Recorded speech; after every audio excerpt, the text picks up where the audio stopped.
Instruisez-vous dans les vérités de la foi. Mes enfants bien-aimés, à vous paix, grâce et tout bien. Je suis Jésus, divin Maître.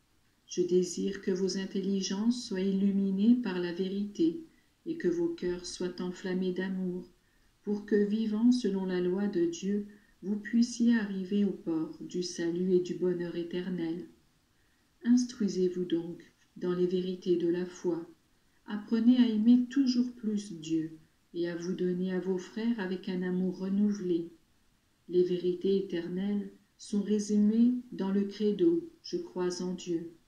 Parcourez-les lentement et même plusieurs fois par jour. Regardez si elles sont vraiment imprimées dans votre intelligence et si vous êtes en mesure de les traduire dans votre vie et dans l'exercice de votre mission. Ils sont nombreux ceux qui se disent chrétiens, mais souvent ils n'ont du christianisme que le baptême. Faites en sorte qu'on ne puisse pas parler de vous ainsi. Croyez avec force et aimez votre foi. Qu'est-ce que cela vaudrait de réciter le credo et de s'approcher des sacrements si ensuite vous cédiez au doute qui vous assaille ou si vous meniez une double vie, faite d'une part de pratique de piété et de l'autre d'égoïsme et d'une continuelle recherche de satisfaction humaine. Aimer votre foi doit signifier pour vous la comparer avec celle des martyrs et des confesseurs, et voir si elle peut être proposée de manière crédible et sans crainte de démenti à celui qui serait dans l'erreur. Avoir la certitude de la vérité et, grâce à cette sécurité qui vous vient d'en haut, être confiant de pouvoir atteindre cette récompense destinée à ceux qui croient. Celui qui n'aime pas sa propre foi devient facilement déserteur dans la bataille de la vie. On trahit quand on ne vit pas selon les enseignements de la foi, ou quand des erreurs doctrinales on fait des vérités commodes, comme il arrive quand on nie la toute-puissance de Dieu, le fait qu'il soit vigilant et présent à chaque action et à chaque moment, ou quand on refuse ma présence réelle dans le monde, sous les espèces sacramentelles, et en ceux que j'aime de manière particulière, les pauvres, les souffrants, les simples, mes consacrés.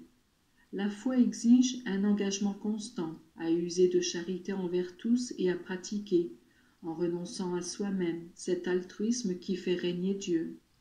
Plus facile de croire à des paroles qu'à des faits. Les séductions de la vie sont une flatterie pour tous, et même sans arriver jusqu'à accomplir des fautes graves, il suffit souvent de céder aux sollicitations du confort pour se détourner de la mortification, et ainsi affaiblir sa propre vie chrétienne. Une préoccupation excessive pour sa santé, le bien-être, le jugement et l'estime des autres font souvent négliger les uniques grandes préoccupations qui doivent demeurer dans le cœur de tous, celle de conserver la foi et d'être agréable au Père, par cette grâce qui demeure dans les âmes. Soyez pour moi des amis, laissez-vous guider par une foi simple et solide, vécue sans respect humain, avec l'aide des moyens mis à votre disposition pour la conserver, la prière et les sacrements. La vie vous sera alors plus légère et je n'aurai qu'à vous louer. Soyez persévérants sans hésitation, quel que soit le comportement ou la sottise de ceux qui voudraient de quelque manière que ce soit vous détourner de votre devoir, de l'appel particulier que vous avez. Sachez rester toujours fidèle aux principes de l'Évangile. Sachez réfuter ces erreurs que moi-même j'ai fait connaître, et que la limpidité de vos idées apporte la lumière dans les ténèbres du monde. Aucune importance que votre instruction ne soit pas éminente. À mon école et à celle de ma mère, les leçons sont accompagnées de cette grâce qui dévoile les secrets aux humbles. Ne vous préoccupez pas si parfois il vous semble que vous ne savez pas faire face aux objections. Au moment opportun, vous saurez trouver les paroles justes, rendant ainsi témoignage à la vérité. Je vous bénis, mes enfants, et je vous donne ma grâce.